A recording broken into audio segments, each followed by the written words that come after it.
Hello అందరికీ, నేను మీ చందు శ్రీనివాస్. మనం ఉదయాన్నే లేవకపోవడం వల్ల లేదా లేచినా కూడా బ్రేక్ఫాస్ట్లు, కాఫీలు ఇంకా క్యారేజ్లు పెట్టే హడావిడిలో పడిపోయి మన చుట్టూ ఉన్న నేచర్లోని కొన్ని అందాలను మనం మిస్ అయిపోతూ ఉంటాము. వాటిలోనిది అతి ముఖ్యమైనది సూర్యోదయం. ఇలా సూర్యోదయాన్ని చూస్తూ ఒక 5 నిమిషాలు గడిపేయమంటే ఉదయాన్నే మన మనసు చాలా ఉత్సాహంగా ఉంటుంది, అలాగే ఆత్మస్థైర్యం పెరుగుతుంది. మా వాకిట్లోంచి నిలబడి చూస్తే సూర్యుడిలాగా అందంగా ఉదయిస్తూ కనిపిస్తాడు. అసలు ఈ వీడియో తీసిన తర్వాత నేనేనా ఇది తీసింది అనిపించింది. అచ్చం ఒక పెయింటింగ్ లాగా ఎంతో అందంగా కనిపించింది. ఇవాళ నేను నిద్రలేచేసరికి కిచెన్లో ఏదో శబ్దం వస్తుంది. ఏంటా అని లేచి చూసేసరికి మా వారు మా పక్కన లేరు, కిచెన్లో ఉన్నారు. నేను వచ్చి వెనక నిలబడుకున్నది కూడా గమనించకుండా ఎంతో సీరియస్గా కాఫీ కలుపుతున్నారు. ఎందుకంటే రాత్రంతా నాకు తలనొప్పిగా ఉంది, చాలాసార్లు చెప్పానన్నమాట. దానికోసం ఉదయాన్నే నాకన్నా ముందు లేచి కాఫీ కలుపుతున్నారు ఇద్దరికి. అలా అని కాఫీ రోజు పెడతారని మాత్రం అనుకోవద్దు. అదేదో సినిమాలో గంటకు ఒకసారి కాఫీ అంటారు కదా, అలా నిద్ర లేవగానే బెడ్ మీద నుంచి కాఫీ అంటారు. నేను రెడీ చేసుకొని వెళ్ళి ఇవ్వాలి. ఎప్పుడైనా నాకు బాగాలేనప్పుడు, హెడేక్గా అనిపించినప్పుడు, లేకపోతే తను లీవ్ పెట్టిన హాలిడేస్ ఉన్న ఆ టైంలో పెడతారు. చాలా చాలా బాగుంటాయి. తను కాఫీ పెడితే నాకు చాలా ఇష్టము. తన కాఫీ ఇష్టము, అలాగే తను కాఫీ పెట్టి ఇచ్చే ఆ మూమెంట్ చాలా ఇష్టము. ప్రతి ఒక్క అమ్మాయి తన లైఫ్లో తను ఎక్కువగా కోరుకునేది తన భర్త తనకి ఇంపార్టెన్స్ ఎక్కువగా ఇవ్వాలి అని. ఇలాంటి చిన్న చిన్న విషయాల్లో వాళ్ళు మనకి ఇంపార్టెన్స్ ఇస్తున్నారా లేదా అనేది మనకి బాగా తెలుస్తుంది. ఇక నేనైతే ఈ విషయంలో చాలా లక్కీ అని అనుకుంటూ ఉంటాను. ఇక ఇవాళ అత్తమ్మ వాళ్ళ కొత్త ఇంటికి గుమ్మం పెట్టాలి. దానికోసం చకచక వంట చేసేసాను. ఇలాగా ఆలు ఇంకా క్యారెట్, మునక్కాయ వేసి మసాలా కర్రీ చేసేసి అందులోంచి సగం తీసి పక్కన పెట్టాను, నైట్ చపాతీలో కన్నట్టు. ఇంకా ప్రిక్కీ అయితే ఇలాంటి మసాలా కూరలు లంచ్ బాక్స్కి పెద్దగా ఇష్టపడాడు. అందుకే వాడికి ఎంతో ఇష్టమైన ఎగ్ రైస్ ఒక బాక్స్, ఇంకొక బాక్స్లోకి కర్డ్ రైస్ పెట్టాను. కర్డ్ రైస్తో పాటు వాడికి ఆవకాయ చాలా ఇంపార్టెంట్. ఆవకాయ ఖచ్చితంగా అడుగుతాడు, పెట్టకపోతే ఏంటి మమ్మీ నాకు ఇవాళ ఆవకాయ పెట్టలేదు అని. ప్రిక్కీకి లంచ్ బాక్స్ కోసం నేను పెద్దగా ఇబ్బంది పడని అవసరం లేదు. ఎందుకంటే వాడికి ఎక్కువగా తాలింపులు, రైస్ రెసిపీస్ అంటేనే ఎక్కువ ఇష్టం అన్నమాట.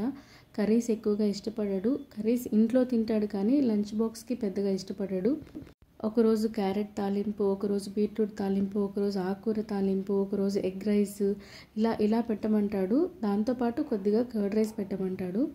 అలా పెడితేనే వాడు ఇష్టంగా మొత్తం కంప్లీట్ చేస్తాడు. లేదంటే నాకు ఇష్టం వచ్చినట్లు ఏదైనా కర్రీస్ చేసి పెట్టానంటే క్యారేజ్ బాక్స్ సగం వెనక్కి తీసుకొస్తాడు. ఇంకా వాటితో పాటు వాడికి స్నాక్స్ కూడా రెడీ చేసేసి వాడి క్యారేజ్ కూడా రెడీ చేసి పెట్టేశాను. క్యారేజ్ పెట్టేసి బుజ్జిదాన్ని కూడా రెడీ చేసేసి ఇంకా నేను కూడా రెడీ అయిపోయాను. మా వారి కోసం వెయిటింగ్ అనమాట. మా వారు వచ్చి తీసుకెళ్తారనేసి. ఇంకా అక్కడికి వెళ్ళిన తర్వాత కాస్త పని ఉంటుంది కాబట్టి ఇంట్లో అన్ని పనులు ముందుగానే చేసేసాను. మళ్ళీ వచ్చి చేయడానికి పెద్దగా ఓపిక ఉండదని. ఇంకా అక్కడికి వెళ్ళాక పనులైతే ఇలాగా గణపతితోటి స్టార్ట్ చేసాము. ఇలా చక్కగా గుమ్మాలకంతా పసుపు పెట్టేశాను అనమాట. మా అత్తమ్మ వచ్చేసి అమ్మ నువ్వే చెయ్యి, ఇది నువ్వు చేస్తే మాకు బాగుంటుంది అని అన్నారు. నాకు చాలా హ్యాపీగా అనిపించింది. అత్తమ్మ నాకు ఏం కావాలో అవి అందిస్తూ ఉన్నారనమాట. ఇంకా చకచక్క గుమ్మానికి పసుపు కుంకుమ అన్నీ పెట్టేశాను. తర్వాత ఒక వైట్ క్లాత్ తీసుకొని కొత్తది పసుపు నీళ్ళల్లో ముంచి ఇందులో 3 సార్లు వడ్లు వేసాము. అలాగే దాంతోపాటు పసుపు కొమ్ము, తాంబూలం కూడా వేసేసి దీన్ని ఫోల్డ్ చేసేసి గుమ్మానికి కట్టాము. ఈ ప్రాసెస్ అంతా ముందు రోజే మేము పూజారి దగ్గర కనుక్కొని చేస్తున్నామన్నమాట. గుమ్మం చాలా హైట్లో ఉంది కాబట్టి నేను ఎలాగో కట్టలేను కాబట్టి ఇలాగా గుమ్మాన్ని మా వారు పట్టుకున్నారు. బయలుదారి మేస్త్రి ఉంటారు కదా, ఆయన కట్టారనమాట. తర్వాత ఒక 5 మంది ముత్తైదులకి ఇలా కాళ్ళకి పసుపు రాసి తాంబూలం ఇవ్వాలని చెప్పారు. ఇంకా వచ్చిన ముత్తైదులకి కాళ్ళకి పసుపు రాసి పొట్టు పెట్టాలి, అలాగే పెట్టించుకోవాలి. నేనైతే ఈ పసుపు రాయడంలో ఎక్స్పర్ట్ అనమాట. ఎందుకంటే మన ఇళ్ళల్లో వ్రతాలకి, పూజలకి, ఇంకా పెళ్ళిళ్ళు, నలుగులు ఇలాంటి ఫంక్షన్స్ అన్నిటిలో ముందుగా మనం ముత్తైదులకి పసుపు రాస్తాం కదా. అయితే మనం ఎక్కడ వేరే వాళ్ళ ఇళ్ళలో వ్రతాలకి, ఫంక్షన్స్కి వెళ్ళినా, మన ఇంట్లో వ్రతాలకి, ఫంక్షన్స్కి వెళ్ళినా మన చేతులు కాళ్ళు కుదురుగా ఒక దగ్గర ఉండవన్నమాట. హెల్ప్ చేస్తూనే ఉంటాను, లేకపోతే నేను ఏదో ఒక పని చేస్తూనే ఉంటాను. అలా ఆ క్రమంలో పసుపు రాసే ఈ కార్యక్రమం నాకే పడుతుంది.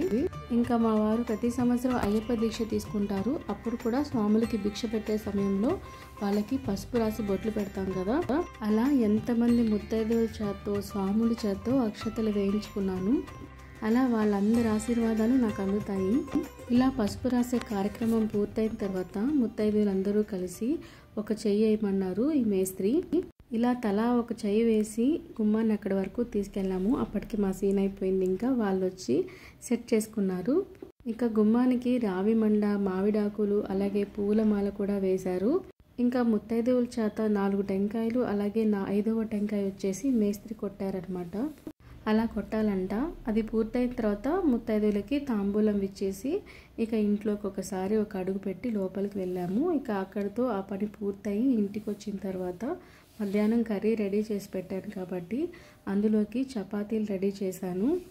ఇక ఫైనల్గా నా డే అయితే ఇలా పూర్తయింది. మీకు కనుక ఈ చిన్న బ్లాగ్ నచ్చినట్లయితే తప్పకుండా లైక్ చేయండి. అలాగే మీ ఫ్రెండ్స్కి ఇంకా రిలేటివ్స్కి కూడా షేర్ చేయండి. మీరు కనుక మన ఛానల్కి ఫస్ట్ టైం వస్తున్నట్లయితే ఛానల్ కూడా సబ్స్క్రైబ్ చేసుకోండి. అప్పుడే నేను పెట్టే ప్రతి వీడియో మీకు నోటిఫికేషన్ వస్తుంది.